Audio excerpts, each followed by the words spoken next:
Good morning. Good morning. Happy Wednesday. Happy Wellness Wednesday. Admittedly, I'm a little discombobulated because normally my online boutique does new releases on Wednesdays, but that was yesterday. So part of me keeps thinking that this is Thursday. So I'm a little off this week, but I'm here, so I'm not too far off.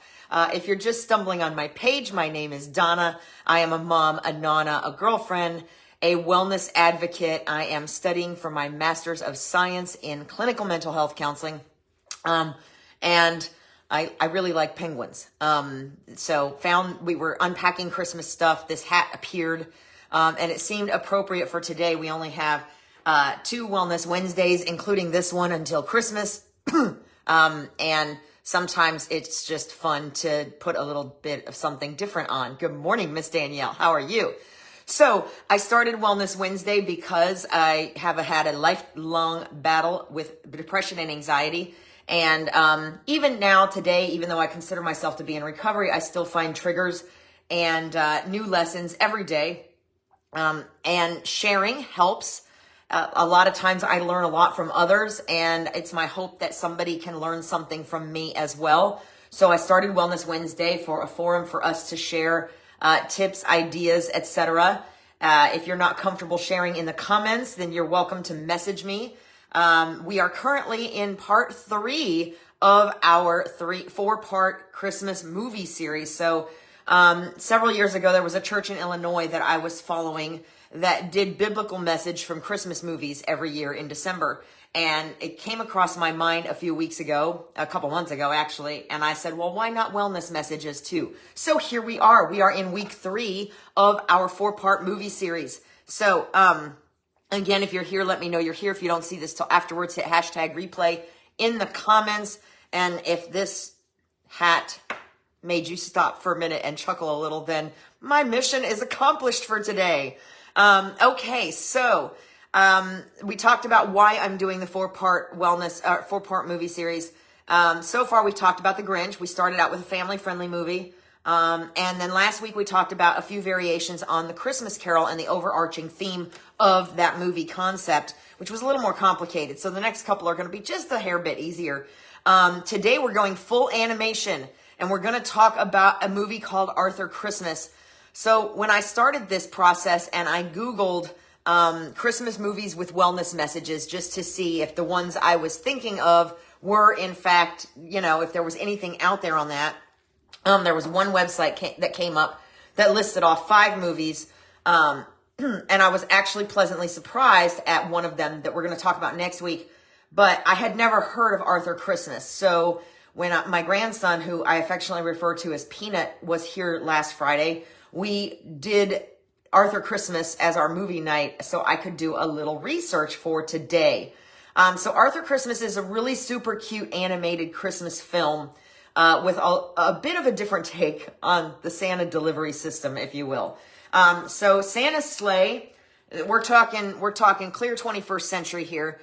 Santa's sleigh is it's called S1, and it looks suspiciously like the Star Trek SS Enterprise, very suspiciously like, and it converts milk and cookies to biofuel, and it also has an alien cloak that allows it to, I said alien cloak here in my notes, but it's actually an invisibility cloak, so it can just literally disappear, kind of like the first thing that came to mind when I saw it besides Star Trek was Independence Day with Will Smith and Jeff Goldblum. So it's just this giant ship. It looks like an alien ship. It's actually quite humorous. It comes with a battalion of about 5,000 elves, or more. And, it's just absolute craziness. So, besides the Star Trek Enterprise, Arthur, who the story is about for the most part, is Santa's son. And Santa has 2 sons named Arthur and Steve. Steve is, very efficient, very almost military-ish. He's dressed in what looks like military garb, kind of maybe a Christmas digital camo, if you will. And he's heavy duty into the technology. And the North Pole mission control looks like a space mission control. There's elves everywhere. There's all kinds of technology. They can see all the kids. They can see the ship. There's a handheld device that Steve uses that does all the things, and it's just quite technologically advanced, as is Steve. Steve is very efficient. Steve is very, like I said, military-ish almost. Stereotypical military-ish. I want to be careful how I say that, because I think military people are some of the best people we have on the planet, and they're very, very well trained in everything they do. So when I say military-ish, that's kind of what I'm referring to. I don't mean to sound in a negative fashion. He's very methodical. He's very technologically oriented. He's very in charge, and just really has it together, or at least appears to have it together. And then you have Santa, whose real name is Malcolm Claus. And a funny little quirk of this movie that I noticed in the beginning, before they were showing all the pictures of the previous Santas down the hallway of the home or of Mission Control or whatever it is.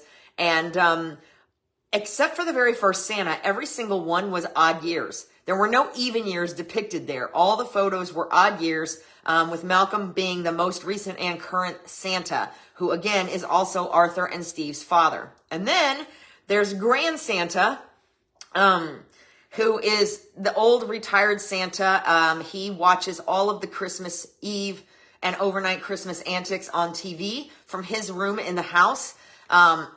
He has lots of stories to tell, and there's a lot of little silly history tidbits here that really kind of made me laugh out loud, like references to toys with lead paint and World War II and the Cuban Missile Crisis, and possibly having almost started World War III with his sleigh, known as Evie, that was, of course, pulled by reindeer. And Grand Santa is depicted with an elderly reindeer with a cone around its neck, kind of like a dog, that's laying next to his chair watching all of the antics of Christmas Eve along with him. And then, of course, there's thousands of elves and Mrs. Claus, who I think I caught her name was Margaret in this movie. So everybody had a name, which is because usually it's just Mr. and Mrs. Claus, right? So super cute movie. Absolutely not realistic, but most animated films these days really aren't. And especially Christmas movies, there's elements of them that are not realistic. But part of the fun with Christmas movies is there's always an element in each of them that makes us want to believe, right? Whether it's Santa or whether it's something else, there's an element of Christmas that fills us with this joy and this hope that there's something more, whatever that more might be. So, super cute movie. Might be a couple of tiny little bit inappropriate things for kids, but possibly not anything they're really going to pick up on depending on their age. So there's some great adult humor in there. But it's a really cute animated film, and it's a great option for the whole family. I saw a couple of articles when I was doing my research of a couple of newspapers that covered it in kind of a negative fashion. But I think that when you start politicizing Christmas movies, we have a whole new set of issues, right? Because you're trying to take something that is intended to fill people with joy, and celebration and hope, like I said, and you're trying to turn it into something negative. And we're just not going to have that here on Wellness Wednesday, right? All right. So that's a little bit of backstory on Arthur Christmas. I'm trying to remember. I think I got it on Vudu, which is one of my favorite streaming services. I did have to pay a little bit to rent it. I don't know if it's running for free anywhere, but I do know that on Roku and probably a lot of other smart TVs, there's a whole Christmas movie app that's full of free Christmas movies that you can watch all season long. But we ended up getting it on Vudu. So if you have an opportunity to watch it, it was $3.99 plus tax on Vudu to rent it. And just super cute. So here's what I got out of Arthur Christmas. First of all, the first thing I noticed that kind of made me giggle, and I thought this was a really good message, was that even naughty kids deserve love. Now, this could be kids, this could be adults, we've kind of talked about this in the past couple of weeks in terms of the Grinch and Scrooge, that even naughty people deserve love, and that sometimes things are not quite what they seem, right? So, but the funny part of this was, as they're showing all the elves delivering gifts, helping Santa deliver gifts and whatnot in the homes, the elves have scanners. Remember, very technologically advanced. So the elves have scanners and they're scanning the kids' foreheads like a thermometer while the kids sleep, and it's giving them a percentage of naughty versus nice. And one of the things that I noticed is that at least once, if not more, during this scene in the movie, the child would come up over 50% naughty, which presumably meant that the child wasn't getting anything, right? And the elf would turn around, and I thought this was really cute, and it said a lot, is that the elf would turn around. Y'all, I don't do hats a whole lot. I hope you're enjoying this. The elf would turn around and scan himself, him or herself, which of course, because it was a Christmas elf, came up over 50% nice.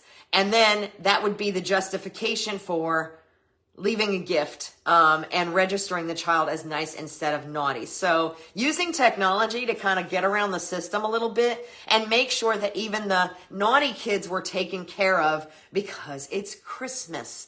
So what I got out of this is having friends and people in my world who have children, teenagers, young adults that haven't left the house yet, that can sometimes be a little bit of a behavior issue. I think it was important to note here that there are times of year where just punishment doesn't work. Punishment, enough is enough. Let the child bask in the spirit of the holiday, or whatever is happening.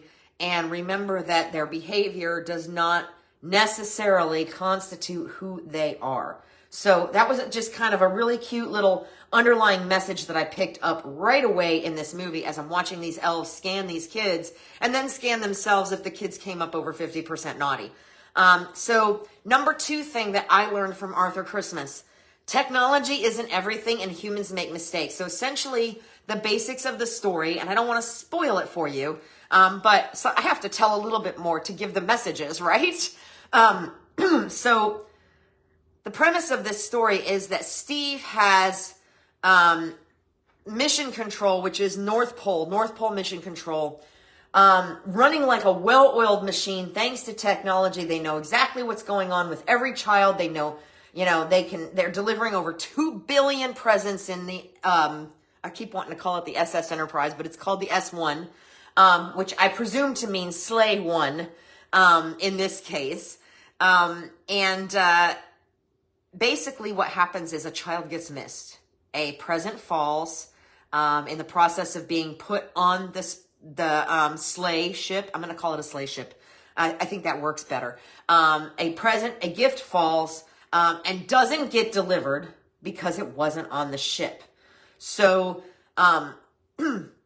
so this is a case where either the technology or a human or an elf made a mistake and a child got missed. And this ensues with a whole chaotic mess of issues that come up because this child got missed. And we're not really sure who made the mistake, but Steve, our guy in charge of mission control in the North Pole, isn't having it. He's got all kinds of statistics. He's got all kinds of numbers. His gadget that he holds on to says that mission was accomplished. Missing one child out of 2 billion or more means 0.01% failure rate, which is a total success. And he just feels that there is no way that this can be addressed, that this child's Christmas can be saved. It's not worth it. There's no way to do it in the short amount of time they have. And that the numbers and the percentages say that Christmas delivery was a success, and that's all he needs to know. So he sends the elves home. He sends everybody home. The elves, in the meantime, are having a kazoo because a child was missed. Because these elves are like 136 years old. Good morning, Miss Sarah. This is a Christmas movie for you to check out. Yesterday was Miss Sarah's birthday. Happy birthday, Sarah. So the elves aren't having it because the elves are like, what do you mean a child was missed? How could we miss a child? Because they've been around for like over 100 years, right? So they don't understand the concept of, regardless of how things are working nowadays, they don't understand the concept of missing a child. It's never happened before. Actually, I think there was something cited in the movie that said it happened in like 1812. So technology isn't everything. Humans make mistakes too. We don't really know where this mistake happened. It sounds like it was more of a mistake, just a mishap in delivery. which might be because of Arthur, which we're gonna cover in a minute. Not intentionally because of Arthur, but kind of a byproduct of Arthur. But anyway, so they are all Santa and Steve and the elves. And Santa's feeling a little guilty about it, and he's not feeling necessarily okay with it, but he's tired, and he's supposed to be retiring. Rumor has it that he's retiring at the end of the Christmas season once all the gifts are delivered, and he's tired. He's exhausted. He's older than he used to be. Christmas is a little bit more, even though a lot of it's been replaced with technology and extra elves. He's still exhausted, and he's not prepared to try to find a solution for this child that got missed either. So technology isn't everything. Humans and elves make mistakes, and what ensues is a series of mistakes that result from this little issue, and we find out just how much technology does not help, and how even with technology, human error can definitely occur, like when they're setting the GPS to go back to where this child is in two different scenes, and it's Arthur does it, and then Steve does it. They put in the information in GPS, and they grab the wrong street, or they grab the right street in the wrong country, and end up in Mexico instead of England, which is where the child that got missed lives. So just a series of unfortunate events that are quite humorous, that prove that technology isn't everything, and that humans and elves make mistakes too. I'm just throwing elves in there because Christmas. All right, so that was the second lesson. The third lesson for me was that you find what you are looking for. And here's what I mean by this. So Arthur is commonly referred to by his parents, Margaret and Malcolm Claus, as what a puzzle is the most often used phrase I hear in reference to Arthur. So Arthur's obviously the youngest. He's younger than Steve. He wears Christmas sweaters. He works in the correspondence department, which means he's reading all the kids' letters to Santa, and he's responding to those letters from Santa. And he loves his job. He doesn't care if his office is tiny. He doesn't care if he has anything to do with mission control, other than that when he did step foot into mission control, it created a series. He's very clumsy. He leaves doors open, and everybody's like, it's the North Pole, for God's sake. Don't leave the doors open. Why did you leave the door open again? And Steve won't actually let him into mission control, because when he sets foot in there, calamity happens because he's clumsy. And this is possibly how the gift for the little girl in Cornwall, England, got left behind, is because Arthur dared to go into mission control, and things started happening because he fell or something. I don't remember. It was Friday, y'all. It was Friday. And so he's very awkward. He's very clumsy. They're yelling at him all the time about leaving the door open. His parents are referring to him all the time as a puzzle. And he kind of comes across as a little lost, excuse me, and a little confused. And the point here is that everybody around him is assuming that he's essentially, for lack of a better way to put it, it's not used in the movie, but a loser. That he's not Steve. He's living in his brother's shadow. That he's not suited to take the family business, which is being Santa Claus. And that he's just a strange little kid, basically. I mean, he's not a kid, but he's obviously the youngest of all of them. And he just doesn't seem to have a place other than in the correspondence department of mission control, right? So there's a lot of assumptions that go on there on the part of everybody else. And what that means, having lived this myself for a while and having experienced what can happen. So if you've ever worked, you know that in a work setting, sometimes when somebody's constantly breathing down your neck or micromanaging what you're doing, you frequently screw up more, right? You're more nervous and you screw up more because you're under this extra pressure of being scrutinized. So that's part of what I'm talking about here. I feel like Arthur is constantly being looked at as a problem, and therefore becomes a problem because he's so nervous and under so much scrutiny. And he often gets overlooked because he doesn't have all of the qualities of Steve, which is the organization and the efficiency and the control of thousands of elves. And you know, he's not, he doesn't have any of those talents or any of that knowledge. And he's perfectly content sitting around and answering letters to Santa. So everybody looks for him to be a problem. So that's what seems to be focused on. And that's kind of my point here, which is that you find what you're looking for. If you're looking for mistakes and if you're looking for somebody to screw up, that's all you're going to see. And that's a really important message. And I think we've kind of touched on this a little bit in the last couple weeks too. That's all you're going to see. What you are focused on is what you are going to find. So if you are focused on mistakes and screw ups and how bad things are, and family curses, and anything like that, then that's what you're going to find. And that's all you're going to see. But if you're focused on joy and if you're focused on finding the good things that are happening, that's a whole different animal. And that's what you're going to find. So which would you rather focus on?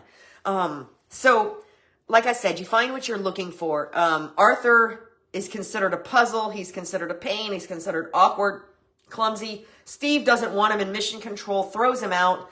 And it just, I feel like even though Arthur keeps an upbeat attitude through the whole thing and has his dad, who is Santa, on a complete pedestal, even his dad is like, what a puzzle. Arthur's, Mrs. Claus, Margaret Claus, seems to think that Arthur's going to need to be looked after when Malcolm retires. There's kind of an assumption there that Arthur is never going to be able to, he's just not going to be able to be Steve. He's not going to be able to be Santa. He's always going to be in the correspondence department and possibly have to be taken care of. So you find what you are looking for, because we're going to talk a little bit more about Arthur in a minute. And the fourth thing I learned from Arthur Christmas was that we need to appreciate and accept each generation and its separate issues. For example, Arthur, who's happy-go-lucky, he seems to have no apparent direction. He's scared of everything. The best talent he has is worrying. And he's afraid to give orders. When he finds himself in a situation where he's kind of the one in charge, his elf tells him, you're Claus. You're in charge. We have to take your orders. And he doesn't know what to do. He's afraid to give orders. He doesn't understand this concept of being in charge because he's never been allowed to be. He's never been exposed to it. He thinks those things are for Steve and for his dad. We also find out in this instance that he was never taken out on the sleigh, that all previous Santas have been taken out on the sleigh by their fathers. And that Steve was taken out on the sleigh, but that Arthur wasn't. So even though, again, Arthur continues to be happy-go-lucky and upbeat about this, and it doesn't seem like it's fazed him, we learn that Arthur was never even given the opportunity to go out there and experience being on the sleigh and what it was like to deliver gifts on Christmas morning, Christmas Eve. So this is Arthur. So if we look at these guys, these characters in terms of generations, Arthur is happy-go-lucky, no apparent direction, scared of it. It's almost like he's a teenager, right? We look at our teenagers and our young adults and we're like, what are they doing? Oh my gosh. And a lot of times it's just because they haven't really found their niche yet, or because people have made assumptions about them and therefore not given them the opportunity to show what they're really made of, right? And then you have Steve, who's kind of the middle child. I kind of liken Steve to like me or Eric. We're embracing technology. He's efficiency driven.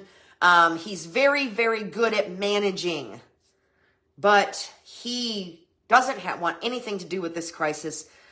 He's not the least bit concerned for the child that got missed. He is all about the numbers and the percentages and the statement that the mission was accomplished.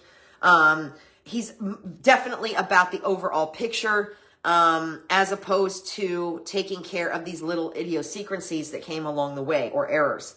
And then you have Santa. So Steve is, to backtrack on Steve for just a minute, very career oriented, very efficiency driven, career driven, ego driven. He's looking to promote to Santa, and everything he does is about proving that he is worthy of that job. So you probably know somebody like Steve, right? Just very, very ego focused, all about the status, all about the title, all about proving that he's worthy of the title, right? And then you got Santa. Well, Santa's supposed to retire. He is not ready to. He has already announced that he's not going to, which literally just yanked the rug out from under Steve. Steve is like, puts away his new Versace Santa suit that he had on order. And he's very, very disappointed and feels like he's not going anywhere, that his job has now become a dead-end job. And it's because Santa has identity concerns. Santa is worried about his own status. who is he if he's not Santa? What is going to become of him? Is he going to be like his father, who's just sitting in a lazy boy all day, with his reindeer next to his side? He's going to become unimportant. So he himself is also very worried about identity and about status. And in the terms of our elderly people, people that are retiring, that's not uncommon. Now, when I retired from my job, I retired with a purpose. The word retirement was relative to that position only because I had big dreams and plans like going to grad school and other things. But a lot of times when people are retiring, they're retiring because they've aged out of the system. They've been put in drop programs, or because their health requires that they can't work full time anymore. But what happens then is that they are home and they kind of lose their purpose. They don't know who they are anymore. It's very common for them to have identity issues while they try to reinvent themselves. I have a friend that's younger than me that's about to retire within the next 2 years from her original career. And she said to me, I have to figure out in the next couple of years how to reinvent myself like you did. And that really stuck to me. So keep in mind that when we're looking at people that are my age, our age, or older, and they're on the brink of retirement, that sometimes that means there's a little bit of an identity loss. And there's a lot of worries and feeling of not belonging that comes into play there. And we need to be mindful of that when we're dealing with people of that generation. And then finally, there's Grand Santa, who is like, according to the textbook that I've been studying for the last 10 weeks, the oldest elderly. They have some strange names for some of these development stages. And Grand Santa has basically been shut down and forgotten. He's sitting in his chair and he's watching the antics of Christmas Eve, and he's admittedly been possibly the cause of the Cuban Missile Crisis, may have helped start, almost started World War III with his sleigh, Evie. But his sleigh that he rode around on, that he delivered gifts with, has been sealed off. Steve took great pains to seal it off and make it go away because it wasn't the best technology, because it was old technology, and he considered it no longer relevant.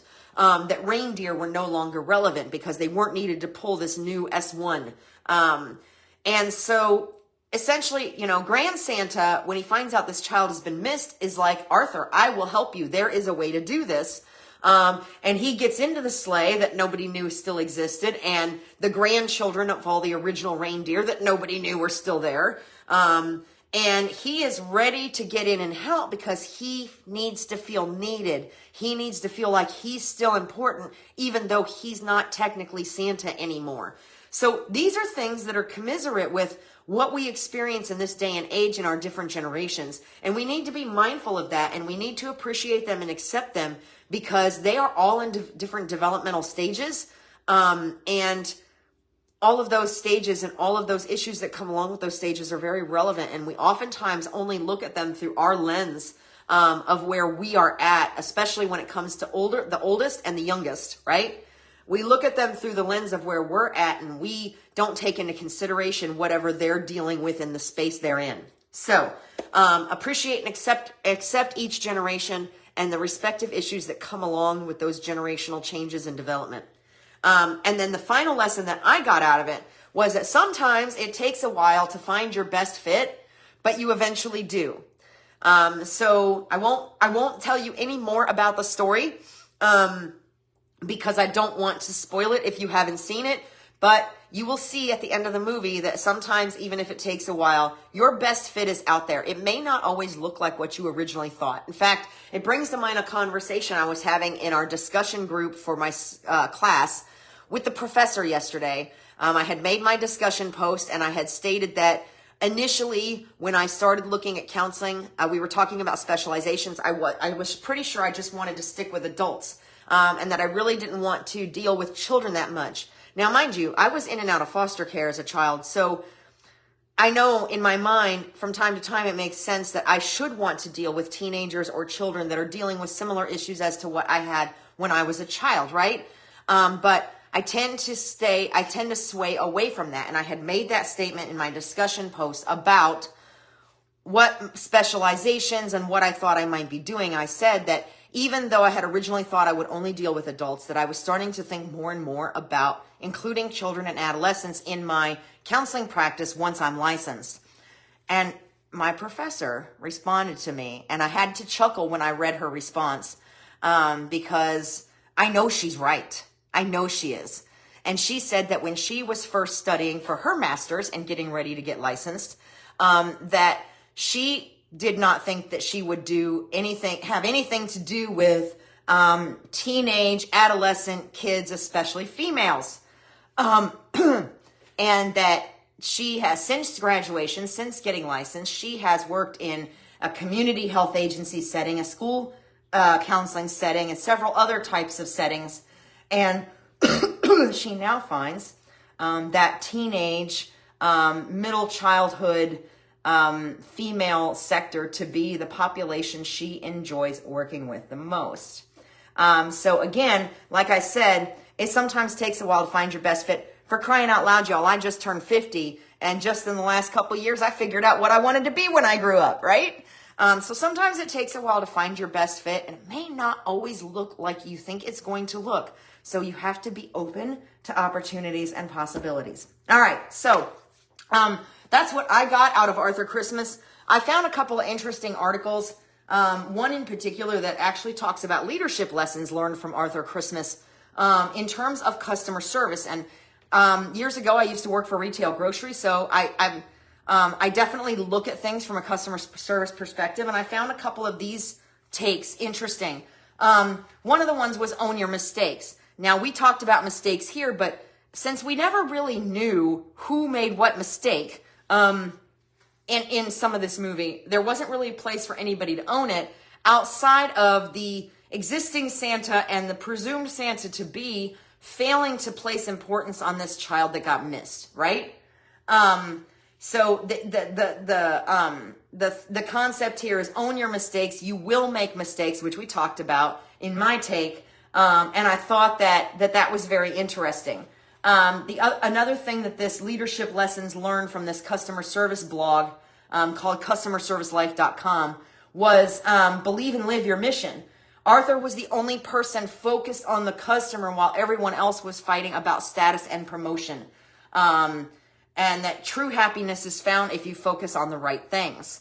So I found that really interesting. This blog talked about, while it took a while to refocus, Santa ultimately realized that it was Arthur, not Steve, that loved kids and understood the Christmas magic, and that it was much bigger than himself. And that Arthur had a natural penchant for being Santa, where Steve did not. And it says, and again, kind of like what I just talked about, where sometimes it takes a while to find your best fit, put employees in the best position to succeed. Put them where their true strengths are, even if it doesn't fit necessarily where they started. So I thought that was an interesting take, a little customer service for those of you that work in the customer service industry, which is almost everything. In my opinion, I've been in customer service my entire working life, in some form or fashion, and I absolutely loved this take on it and was quite surprised to find it. So remember these lessons from Arthur Christmas. People are more important than numbers. The whole no child left behind versus 0.1% or just one child is a success is a really important theme here. So people are more important than numbers. Remember that always. Another lesson to take with you. There are many ways to get things done. But don't assume that just because it's the newest way or the most advanced way, that it's the best way. Because in the end, Grandpa Santa, or Grand Santa, kind of helped save the day with his old irrelevant technology that was sealed off and put away. And I will tell you that at the end of the movie, we learned that S1 ended up being pulled by something like 5,000 reindeer, where it didn't have any reindeer pulling it before.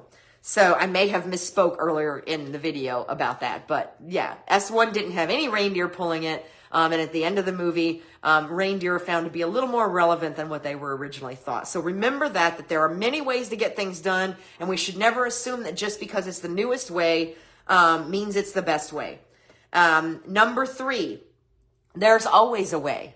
There's always a way. I actually got to meet an author of a book called The Third Door, whose premise is there is always a way. We have a tendency to look at the most obvious ways, and if we can't, or presumed obvious solutions, and if we can't make those fit, then we quit.